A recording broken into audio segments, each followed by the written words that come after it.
آپ اسلام سے پہلے کی زندگی میں یہودی عبادت خانوں میں گاتی تھیں، کیا آپ ان کے عقیدے سے واقف ہیں؟ ایک مرتبہ ہمیں کینٹر سے ملے. اس کی آرزو تھی کہ وہ فلسطین جائے اور ایک بیٹ اٹھا کر اربوں کی ٹانگیں توڑتے. شکاگو، جہاں ایک فلسطینی بچے کو شہید کر دیا گیا تھا. میرے شوہر ایک فلسطینی ہیں. مجھے اپنا فلسطینی لباس اور اسکارف پہننا پسند ہے، لیکن میں احتیاط کرتی ہوں جب بھی اکیلی باہر جاؤں. یہ لوگ نازی سامراج کی عالمی تکنیک استعمال کر رہے ہیں. یہ ڈیفنس نہیں ہے، یہ قبضہ ہے، یہ ظلم ہے. وہ لوگ اسرائیل کے لیے انٹرنیشنل سپورٹ کی بات کرتے ہیں. یہ انٹرنیشنل نہیں ہے، وہ صرف اور صرف امریکہ کی طرف دیکھتے ہیں. میری ایک فرینڈ نے بھی مجھ سے کہا، جب تم مسلمان نہیں تھی تو یقیناً اسرائیل کی حمایت کرتی ہوں گی. تو میں نے کہا کہ نہیں، کبھی بھی نہیں. السلام علیکم سسٹر نور سادہ. ٹوورڈز ایٹرنیٹی میں ہماری دعوت قبول کرنے کا شکریہ. آپ کو اپنے ساتھ دیکھنا ہمارے لیے خوشی کی بات ہے. میں اپنے سوالات فلسطین کی خوفناک صورتحال سے شروع کروں گا. جیسا کہ آپ جانتی ہیں، فلسطین میں ہمارے بھائی بہنوں کو شہید کیا اور گھروں سے نکالا جا رہا ہے. وہاں بچے مر رہے ہیں، خوراک، سامان، پانی، بجلی غائب ہیں. وہ لوگ بالکل بے بس ہیں. امریکی میڈیا ان تمام واقعات کی کوریج کس طرح کرتا ہے؟ کیا وہ ذمہ داری نبھا رہے ہیں یا جانبداری دکھا رہے ہیں؟ سب سے پہلے وعلیکم السلام. مغربی میڈیا میں اس کی کوریج کیسی ہو رہی ہے؟ بالکل بھی نہیں. واقعی جانبداری سے وہ فلسطین کی حمایت میں تو بالکل بھی نہیں ہے. میں اسے زائنسٹ یا صہیونی سامراج ہی کہوں گی، کیونکہ یہ سب کچھ صہیونی سامراج ہی کی طرف سے کیا جا رہا ہے. میں یہودیوں کا نام نہیں لوں گی، کیونکہ ہم ایسے یہودیوں کو بھی جانتے ہیں جو اس صورتحال کی حمایت نہیں کرتے. لیکن ہاں، صہیونی سامراج کا بڑا مضبوط ایجنڈا ہے. اور آج صبح ہی میں نے ایک دلچسپ بات سنی کہ یہ لوگ نازی سامراج کی عالمی ٹیکنیک استعمال کر رہے ہیں، جو یہ ہے کہ اگر آپ کسی چیز کو بار بار دہراتے رہیں تو لوگ اس پر یقین کر لیں گے.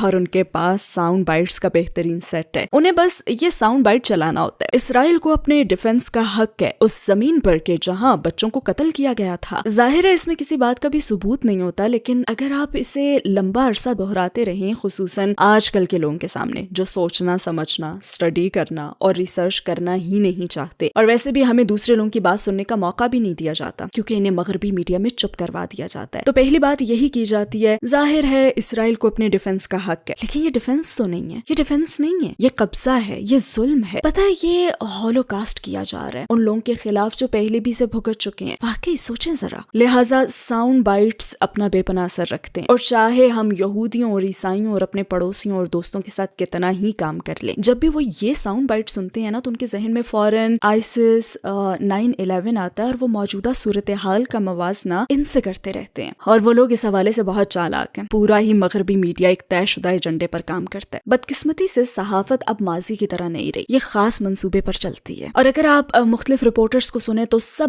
بار بار ایک ہی جیسی بات کہہ رہے ہوتے ہیں. لیکن الحمدللہ سوشل میڈیا کی وجہ سے دنیا میں دوسرے لوگوں کی آوازیں بھی اب سنی جا رہی ہیں. وہ لوگ اسرائیل کے لیے انٹرنیشنل سپورٹ کی بات کرتے ہیں، یہ انٹرنیشنل نہیں ہے، بلکہ وہ صرف اور صرف امریکہ کی طرف دیکھتے ہیں. اور ہمیں معلوم ہے کہ یہ گوروں اور یورپیوں کی بالادستی کا ہی آئیڈیا ہے جو فساد مچاتا ہے، اور دنیا بھر کے باقی لوگوں کو 100% انسان ہی نہیں سمجھا جاتا. لیکن ہاں، سوشل میڈیا کی بدولت اور یہ سوشل میڈیا کی خوبی ہے کہ کم از کم اب ہم دوسرے لوگوں کی آوازیں سن سکتے ہیں، اور ہمیں جتنا ہو سکے انہیں پھیلانا بھی چاہیے. کیا لوگ یہ سارا مواد دوسروں سے لے رہے ہیں یا وہ خود صورتحال سے پوری طرح آگاہ ہیں؟ میں کہوں گی کہ وہ بنیادی طور پر دوسروں سے لے رہے ہیں. ایک خاص بات جس نے مجھے بہت افسردہ کیا، اور وہ یہ ہے کہ ہم کئی سالوں سے ابراہیم کی بیٹیاں نامی ایک گروپ میں شامل ہیں. یہ یہودی، عیسائی اور مسلمان بہنوں کی ایک شاندار کمیونٹی ہے. ہمارے درمیان محبت کا تعلق ہے. ہم مہینے میں ایک بار ملتے ہیں اور ایک موضوع چن کر اس پر تینوں مذاہب کے حوالے سے بات کرتے ہیں. اور وہ مسلمانوں کے متعلق جان کرنا ہمیشہ حیرت زدہ رہتی ہیں، کیونکہ وہ ان کے متعلق زیادہ جانتی ہی نہیں ہوتی. اور پھر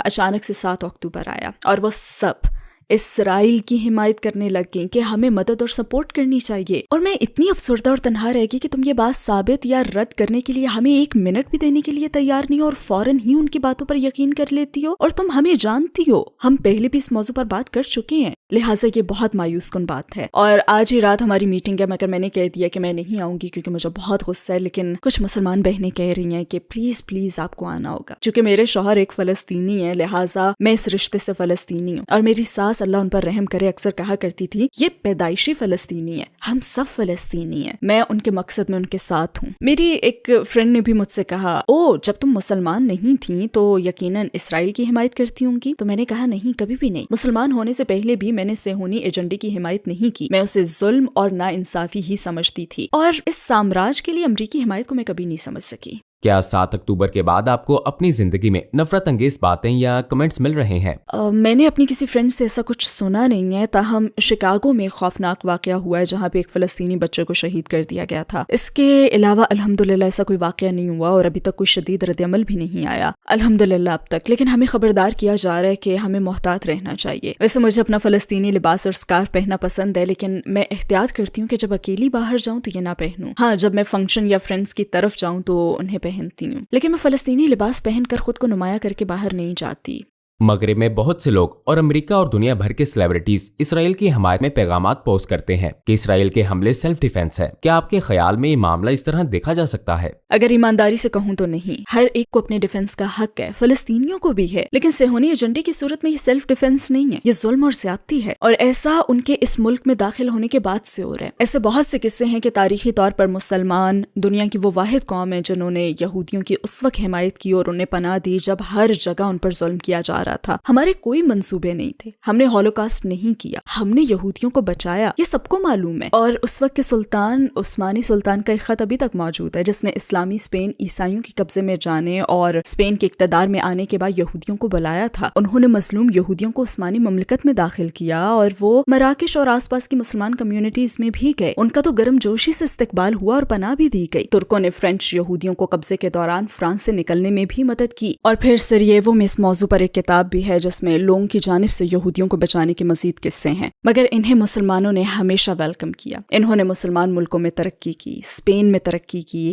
وہ عثمانی مملکت میں بھی آگے بڑھے، انہیں ہمیشہ ہی اپنی مرضی سے رہنے اور عبادت کرنے کی آزادی دی گئی۔ لہٰذا یہ بات بالکل ہی نامعقول ہے کہ صہیونی ایجنڈا خصوصاً مسلمانوں کی ہی خلاف کام کر رہے، جبکہ صرف مسلمانوں نے ہی تو یہودیوں کو پناہ دی تھی۔ حقیقی قصے یہی ہیں کہ فلسطینیوں نے ہولوکاسٹ سے بچ جانے والے مظلوموں کو اپنے گھروں میں پناہ دی۔ میرے کمرے میں رہ لو، میں تمہیں لباس دوں گا، کھانا دوں گا، اور کچھ ہی عرصے بعد انہی یہودیوں نے انہیں گھر سے نکال کر خود گھر پر قبضہ کر لیا۔ میں ایسے گھرانوں کو بالکل جانتی ہوں، یہ کوئی بنی بنائی کہانیاں نہیں ہیں اور آپ اکثر انہیں سنتے بھی ہیں۔ انہیں اپنے ہی گھر سے نکال دیا گیا تھا، بلکہ ایک دفعہ میں نے یہ بھی پڑھا تھا کہ فلسطین میں نئے آنے والے یہودی رہائشیوں نے ایک بڑا تفصیلی ریکارڈ رکھا ہوا ہے کہ وہ اس ملک میں کیسے داخل ہوئے، وہ کہاں رہے، کس کے ساتھ رہے، اور انہوں نے یہاں رہنے والے فلسطینیوں کو غیر ملکیوں کا نام دیا ہوا ہے، اور یہ بھی کہ وہ ان سے بہت ہی طنزیہ انداز میں بات کرتے تھے، جبکہ یہی لوگ در حقیقت ان کا خیال رکھ رہے تھے، انہیں کھلا رہے تھے، پال رہے تھے، انہیں رہائش اور لباس دے رہے تھے، جبکہ دن گزرنے کے بعد وہ اپنے جرنلز میں لکھتے کہ یہ غیر ملکی فلاں فلاں قسم کے ہیں اور ہم جلد ہی انہیں نکال باہر کریں گے۔ اور میں نے یہ ایک تاریخ دان سے سنا تھا، یہودی تاریخ دان سے۔ تو اس لحاظ سے یہ خوفناک مظالم کرتے ہوئے صہیونی کیا مائنڈ سیٹ رکھتے ہیں؟ آپ کے خیال میں ان کے دماغ میں کیا چل رہا ہوتا ہے؟ ان کا مائنڈ سیٹ کیا ہے؟ وہ کس چیز پر یقین رکھتے ہیں؟ واللہ عالم، مجھے نہیں پتا، لیکن صہیونی مذہبی نہیں تھے، یہ ایک سیاسی ایجنڈا تھا، یہ مذہبی ایجنڈا نہیں تھا۔ جیسے ہم صلیبی جنگوں وغیرہ کے بارے میں جانتے ہیں کہ یہ لوگ اپنے ناپاک عزائم کی تکمیل کے لیے مذہبی لوگوں کو استعمال کر رہے تھے۔ پاپس کو ملکوں کی ہوس تھی اور وہ یہ بھی چاہتے تھے، وہ بھی چاہتے تھے، لہٰذا انہوں نے ان غریب عیسائیوں کو بھیجا کہ جاؤ اور کافر عربوں سے لڑو۔ لہٰذا صہیونی خاص طور پر روایتی مذہبی چال چل رہے ہیں۔ آباد ہونے والے بہت سے یہودی روایتی مذہبی ہیں اور وہ انہیں بھیج رہے ہیں کہ ہمارے لیے جنگ لڑو، آباد کاریاں بڑھاؤ اور اپنے پڑوسی چند فلسطینی کسانوں کو ستاؤ اور تنگ کرو۔ تو مجھے نہیں معلوم، لوگ تو کہہ دیتے ہیں یہ ایک مقدس جنگ ہے، یہودی اور عرب ہمیشہ سے ایک دوسرے کو ناپسند کرتے ہیں، جو کہ بالکل جھوٹ ہے۔ وہ فلسطین میں ہزاروں سال امن سے رہے ہیں۔ آپ کو بس اس میڈیا مشین، مغربی میڈیا مشین سے دور رہنا ہوگا اور سوشل میڈیا کی طرف آنا ہوگا۔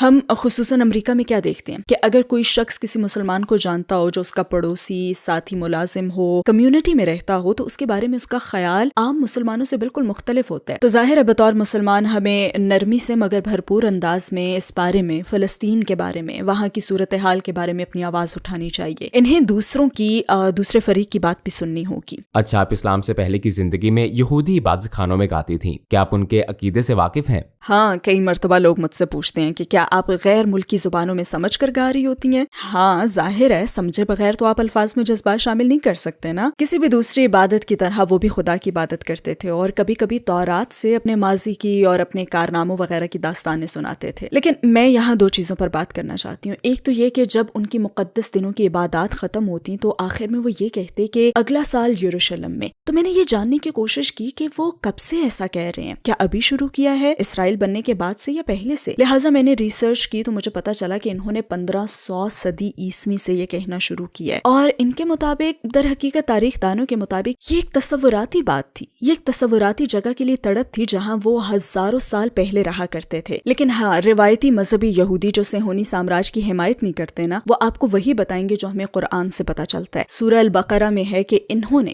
اللہ کے ساتھ کیا ہوا معاہدہ توڑ ڈالا۔ یہ اللہ کے چنے ہوئے لوگ تھے، لیکن انہوں نے نافرمانیاں کر کے اور اپنے منمانے دین پر عمل کر کے اللہ کے ساتھ کیا ہوا معاہدہ توڑ دیا۔ لہٰذا جب حضرت موسیٰ علیہ السلام نے انہیں فرعون سے آزادی دلوائی تو انہیں واپس آنے کی اجازت نہیں ملی۔ وہ کئی سالوں تک صحرا میں، غالباً اردن میں بھٹکتے رہے۔ لہٰذا اس وقت کے لوگوں کو فلسطین میں کبھی داخل نہیں ہونے دیا گیا، اور وہ نہیں ہو سکے کیونکہ انہوں نے تو اللہ کے پسندیدہ بندے ہونے کا حق کھو دیا نا۔ لہٰذا زیادہ روایتی مذہبی یہودی یہی کہیں گے کہ ہمیں یہاں رہنے کا کوئی حق نہیں ہے، ہم یہاں نہیں رہ سکتے اور ہمیں یہاں ہونا ہی نہیں چاہیے کیونکہ ہم نے اپنا معاہدہ توڑ دیا تھا۔ وہ یہ بات تسلیم کرتے ہیں کہ انہوں نے معاہدہ توڑا تھا، اور یہ وہی لوگ ہیں جو ہمارے کچھ مسلم کنونشنز میں بھی آتے ہیں اور فلسطین کی حمایت کرتے ہیں۔ ان کی عورتیں بھی فلسطینی اسکارف پہنتی ہیں اور وہ یہ یقین دلاتی ہیں کہ ہم آپ کے ساتھ ہیں، وہ جگہ ہمارے لیے نہیں ہے۔ اور اسرائیل میں اب اس مقصد کے لیے جو کچھ ہو رہا ہے وہ تو خوفناک ہے، ظلم ہے، بالکل غلط اور مذہب کی تعلیمات کے بالکل خلاف ہے۔ ایک مرتبہ ہم ایک کینٹر سے ملے، ان کا کینٹر مذہبی ہوتا ہے، وہ میوزک کا سربراہ ہوتا ہے۔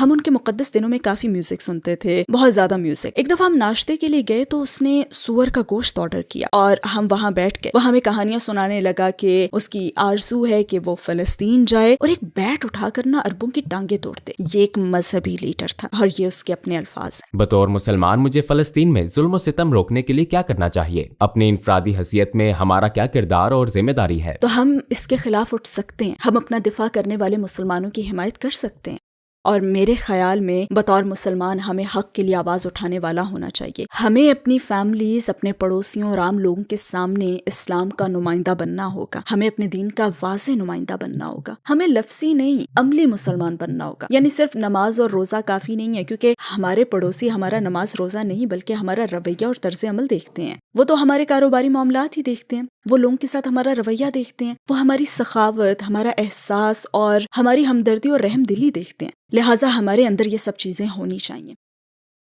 اور ہمیں اسرائیلی جہنم میں بسنے والے ان بہادر اور قابل تعریف غازہ والوں کو ہر ممکن سپورٹ دینی چاہیے۔ اگر وہ اتنی اذیتیں سہ رہے ہیں نا تو ان کا ایمان بہت مضبوط ہے، بے انتہا مضبوط۔ تو ہمیں آواز اٹھانی ہوگی۔ ہم کیا کر سکتے ہیں؟ ہم اپنے آرام دہ گرم گھروں میں رہ رہے ہیں، یونائٹڈ اسٹیٹس میں ہمارے پاس زندگی کی ہر سہولت ہے۔ ہمیں اپنا کردار ادا کرنا ہوگا جو کم سے کم یہ ہے کہ اپنی آواز اٹھائی جائے۔ یہ ان 3 کاموں میں سے ایک ہے جو ہمیں لازماً کرنا چاہیے، یا تو آپ اسے اپنے ہاتھ سے روکیں، یا اپنی آواز سے، یا کم از کم اپنے دل میں برا جانیں۔ لیکن میرے خیال میں اب دل میں برا جانے کا وقت تو نکل چکا ہے، ہمیں اب کچھ کرنا ہوگا، یا کم از کم اپنی آواز تو اٹھانی ہوگی۔ میرے شوہر کا خاندان فلسطینی ہے، اور اردن میں میری بہت ساری فرینڈز بھی فلسطینی ہیں، میری عرب فرینڈز فلسطینی ہیں۔ ہم سب کی شادیاں فلسطینی مردوں سے دوسرے ملکوں میں ہوئیں، اور ہم سب کے شوہر فلسطینی ہیں، لہٰذا ہماری بہت سی چیزیں مشترکہ ہیں۔ اور میں آپ کو وہ خوفناک کہانیاں بھی سنا سکتی ہوں، جب ہم فلسطین جاتی ہیں تو ایئرپورٹ پر، سڑکوں پر اسرائیلی ہمارے ساتھ بھی کیسی بدسلوکی کرتے ہیں۔ سبحان اللہ، یہ آسان نہیں ہے مگر ہم جاتے ہیں۔ اللہ ہمیں فلسطین کے اچھے دن دکھائے۔ انشاءاللہ یا رب، ہماری زندگی میں انشاءاللہ ہم بھی وہ دن دیکھیں، مگر پتہ نہیں ہماری زندگی میں یہ ہوگا یا نہیں، لیکن انشاءاللہ